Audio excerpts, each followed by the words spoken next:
Assalamu alaikum. How are you? I hope all of you fine and quite well.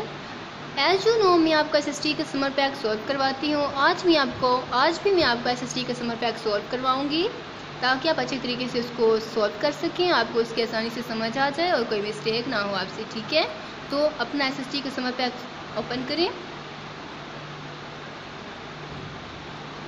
Page हमारे पास है 49। Question है हमारे पास, write the name and description following landform. नीचे वाली जो ये लैंड फार्म बनी हुई है इसका हमने यहाँ पे नेम राइट करना है और साथ में इसको डिस्क्राइब भी करना है। फर्स्ट ऑफ ऑल आपने पेंसिल से यहाँ पे लाइंस लगा देनी है ताकि अच्छी तरीके से आपका काम सॉल्व हो सके। ठीक है, ये सबसे पहले हमारे पास बनी हुई है मरी हिल्स। ठीक है, ये मरी की पहाड़ियाँ बनी हुई हैं जिसके बड़े छोटे छोटे घर बने हुए हैं, ये परिंदे यहाँ पे फ्लाई कर रहे हैं। ठीक है, ये हमारे पास है मरी हिल्स। मरी हिल्स होती क्या है? मरी हिल्स और माउंटेन्स, ये पहाड़ होते हैं। Resort towns located in Gilgit में ये मौजूद होते हैं। मरी का मतलब क्या है? नेम मरी मीन हाई प्लेसेस। मरी का मतलब होता है ऊंची ऊंची जगह।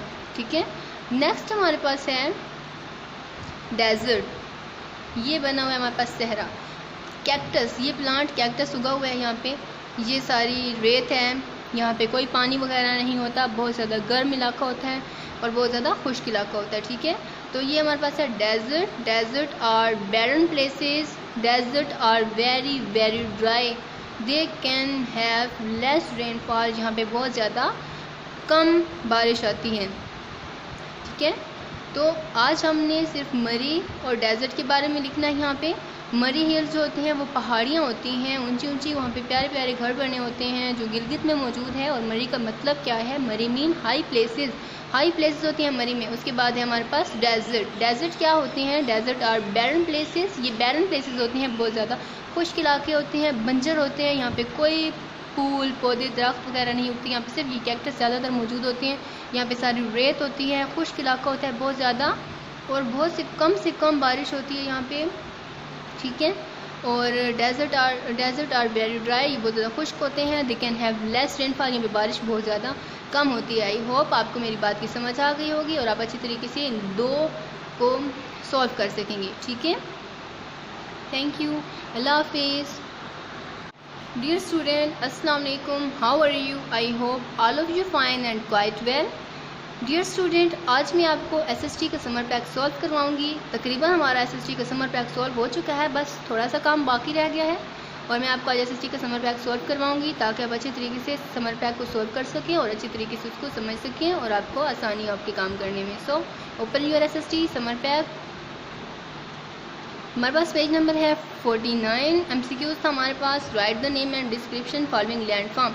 दो हम ये पहले पढ़ चुके हैं। ये हमारे पास है मरी हिल्स, ये है डेजर्ट और आज हम जो पढ़ेंगे ये ऐसी फार्म बनी है। ठीक है, प्लेट्यू, इसको हम कहेंगे प्लेट्यू। ये क्या चीज़ हमारे पास है? प्लेट्यू है। आपको पता है प्लेट्यू किस तरह होते हैं? प्लेट्यू यहाँ पे ये बिल्कुल सीधी ज़मीन की तरह जगह है, यहाँ से जल्दी से ये ऊंचाई की तरफ आ गए, यकदम ऊंची जगह हो गई है। ठीक है, और ये ऊंची जगह से भी बिल्कुल सीधा होता है। प्लेट्यू की ये निशानी है कि लैंड जो है वो नीचे ज़मीन है, पहले ये ज़मीन है, इस ज़मीन से बुलंदी की तरफ आ गए जल्दी से। जब बुलंदी पे आ गए ऊपर से बिल्कुल सीधी ज़मीन, जैसे स्टेप बने होते हैं सीढ़ियों के। ठीक है, स्टेयर्स के जैसे स्टेप्स होते हैं, इस तरह ये प्लेट्यू बना होता है। Plateau is an area of rise land, ये ऊंची जगह होती है। Plateau that is flat on the top, जो फ्लैट होती है बिल्कुल सीधी होती है टॉप के ऊपर से। Plateau are storehouses of mineral, plateau के अंदर बहुत ज़्यादा मिनरल मौजूद होते हैं। ठीक है, ज़रा सा प्लेट्यू को खोदा, नीचे से मिनरल निकले। यहाँ पे बहुत सारे किस्म के मिनरल्स होते हैं, ये हमारे लिए बहुत ज़्यादा फ़ायदेमंद होते हैं क्योंकि यहाँ से हम बहुत सारे मिनरल्स लेते हैं। ठीक है, तो प्लेट्यू हमारे पास क्या है? वो एरिया जो जल्दी से राइज अप हो जाता है और ऊपर से बिल्कुल टॉप सीधा होता है उसका, और उसके बाद मिनरल्स उसमें मौजूद होते हैं जो हमारे लिए बहुत ज़्यादा फ़ायदेमंद होते हैं। नेक्स्ट हमारे पास है ये हिल्स, पहाड़ बने हुए हैं। ठीक है, यहाँ से ये पहाड़ जा रहे हैं, ये सारे पहाड़ बने हुए हैं हमारे पास। ठीक है, ये हमारे पास पहाड़ बने हुए हैं, ये सारे पौधे बने हुए हैं, ये जो नीचे छोटे छोटे पत्थर पड़े हुए हैं, ये दरख्त बने हुए हैं, ये हमें सारे हिल्स नज़र आ रहे हैं। ठीक है, ये सारे हिल्स हमें नज़र आ रहे हैं ऐसे। तो ये हमारे पास है hills. Hill is land form that is high from the surrounding. Hills की डेफिनेशन ये है कि जो हिल्स होते हैं वो सराउंडिंग से ज़्यादा ऊंचे होते हैं, अपने सराउंडिंग से ज़्यादा ये ऊंचे होते हैं। हिल्स इज़ लैंड फॉर्म, ये ज़मीन की किस्म होती है, that is high from surrounding, जो सराउंडिंग से बुलंद होते हैं, ठीक है।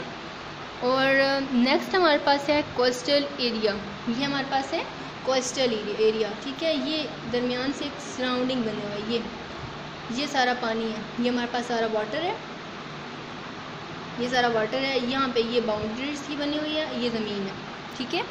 तो ये वाटर और ज़मीन के दरमियान की जो बाउंड्री होती है ये कहलाती है कोस्टल एरिया, ठीक है। तो एक तो इसकी डेफिनेशन ये होगी कि जो ज़मीन और वाटर के दरमियान में बाउंड्री होती है वो होती है हमारे पास कोस्टल एरिया। और नेक्स्ट जो हमारे पास है वो ये है कि जहाँ पे पानी और खुश्की आपस में मिलते हैं वो होता है हमारे पास कोस्टल एरिया, ठीक है। Coastal area is a boundary between the land and ocean, ocean और लैंड के दरमियान ये बाउंड्री होती है, और लेक और सी, समुंदर, कोई भी झील हो सकती है। It is a area where land meet with the sea और ओशन, ये एक एरिया होता है जहाँ पे लैंड मिलती है ओशन या सी के साथ, ठीक है। तो ये हमारे पास सारी हमारी लैंड फॉर्म हो गई हैं। सबसे पहला हमारे पास ये मरी हिल्स हैं, उसके बाद ये हमारे पास डेजर्ट है।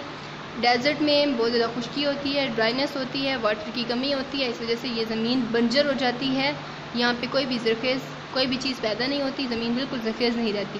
ये हमारे पास प्लेट्यू है, ज़मीन सीधी थी पहले यहाँ से नीचे, फिर यहाँ पे राइज अप हुई, इसकी टॉप की परसिप बिल्कुल ये फ्लैट है, ठीक है।